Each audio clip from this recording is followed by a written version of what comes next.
So typically when we have Vikki Vansickle here in studio, she's singing the praises of other children's authors. But this morning, we are singing her praises. Vikki has a new book out. It is called P.S. Tell No One. And it's about a group of friends who are trying to navigate through the emotional and the physical challenges of puberty. And Vikki, I'm so happy, is joining us here. We are sitting down having an official interview. We are seated, about yes. your book. So exciting, thank you. Viewers of a certain age are going to remember Are You There, God? It's Me, Margaret by Judy Blume. That was the book that everybody sort of, your mother handed you that book in hopes that you figured out what you needed to do about puberty. No offense, Mom.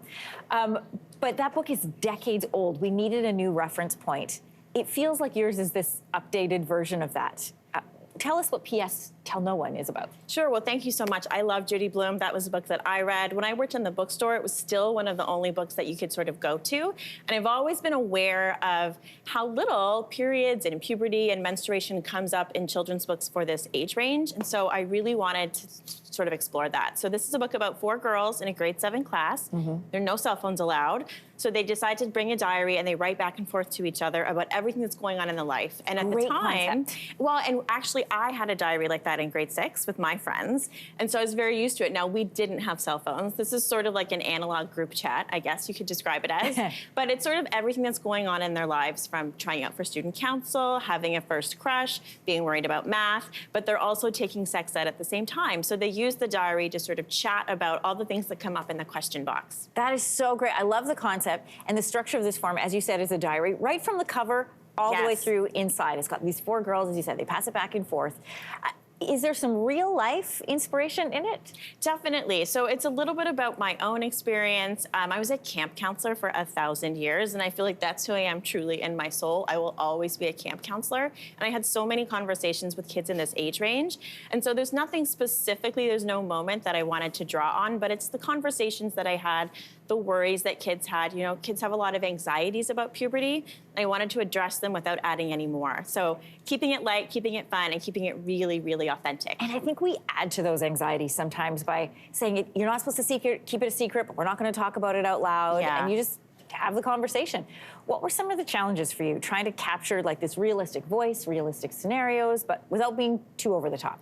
That's right. So I really like dialogue, and essentially I'm writing in 4 first-person voices, so really getting into the character really helped it. So there's one character who's very enthusiastic. She loves caps, so she's very enthusiastic in everything she does. And then another character is a bit more nervous and a little bit more reserved. So I was able to sort of look at a spectrum of experience through all these different perspectives. And hopefully, if you're not at the same level as one of these kids, one of the other girls might have more of an opinion that's similar to yours. Which is so true to life, right? I listen to that with my girls and their friends, and everybody's got little different bits of knowledge, and they all throw it together, and hopefully they're figuring things out as they go. Exactly. When you think about young readers picking up this book, yes.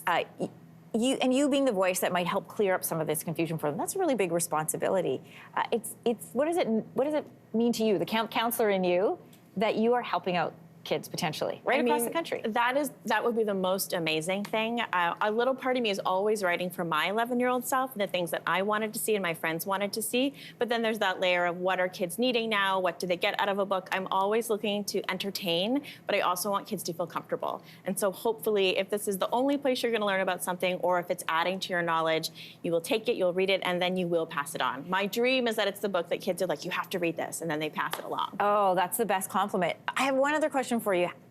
Sometimes books like this can come across as a little bit preachy. Like, here's how you should think and feel about what's happening in your life. Yes, and I really wanted to avoid that. I really wanted it to be, here's all the information, here's what people might think, and then you get to sort of join the conversation. The book is very much about talking, even though it's called P.S. Tell No One. They get over that in the end. And sort of sharing your story and speaking up and standing up for all sorts of different things that you think are important. And so what I hope is that people sort of come to their own opinion throughout reading the book and then go out and share it. I love that. I'm so glad to have you here. Congratulations again, Vikki. Thank you for having me. The book is called P.S. Tell No One. Hey, thanks for watching. If you liked this, be sure to subscribe here, or you can check out more Your Morning videos right here.